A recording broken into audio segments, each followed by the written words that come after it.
And now for a brief history of slavery. Here's the first thing you need to know. Slavery was not invented by white people.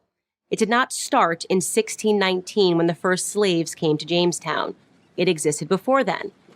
It did not start in 1492 when Columbus discovered the New World. In fact, when the intrepid explorer landed in the Bahamas, the native Taino tribe hoped that he would help them defeat their aggressive neighbors, the Caribs.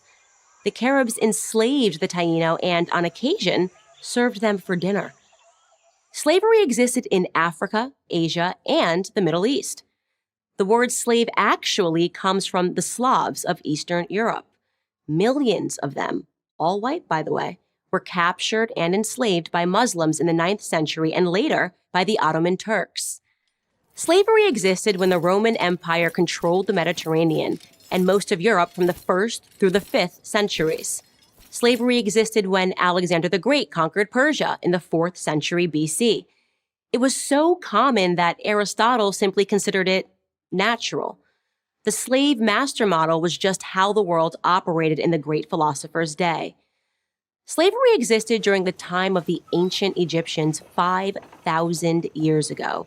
As far back as we can go in human history, we find slavery. As renowned historian John Steele Gordon notes from time immemorial, slaves were a major item of commerce. As much as a third of the population of the ancient world was enslaved. Here's the second thing you need to know. White people were the first to formally put an end to slavery.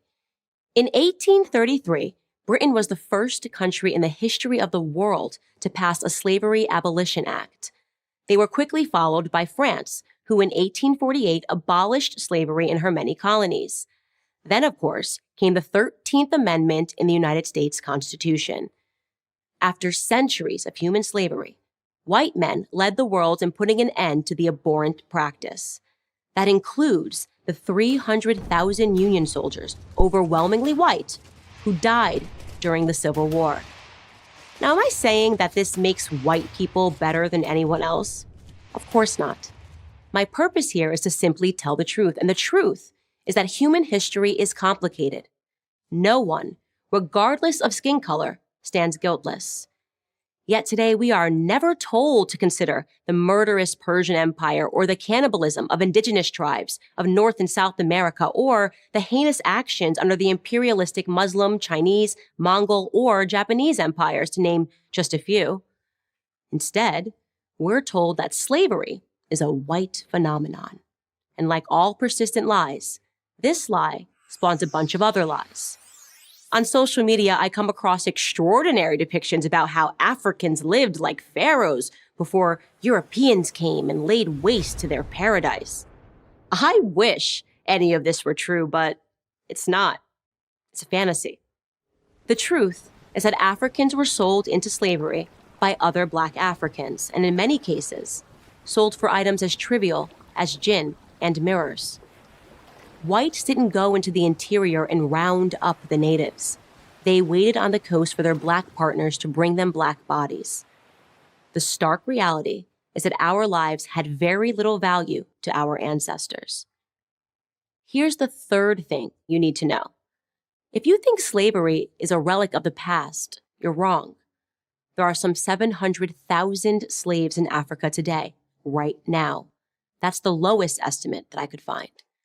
Other sources say there are many more. For context, that's almost twice as many slaves as were ever brought to the United States. Child soldiers, human trafficking, forced labor, these are the conditions that currently exist within the same sub-Saharan region where the transatlantic slave trade originated. African bodies are being sold today like they were sold then, and no, they are not being purchased by any country of white men. In fact, slavery, by any traditional definition, is exclusively practiced today within non-white countries. But we hear almost nothing about that. Just like we hear nothing about how slavery was universal until good people in Europe and America ended it 2 centuries ago. Why? Because our so-called leaders, Black and white, wouldn't profit from it. Black victimhood is nothing if not profitable. it elects politicians and funds racial grievance groups. And if Black Americans began to view themselves as partners in the American dream, if we embraced the patriotic spirit that holds all men are created equal, the patriotic spirit that is our real heritage, then the race hustlers would soon be out of business. And who wants that? I'm Candace Owens, author of Blackout for Prager University. Thank you for watching this video. To keep PragerU videos free, please consider making a tax-deductible donation.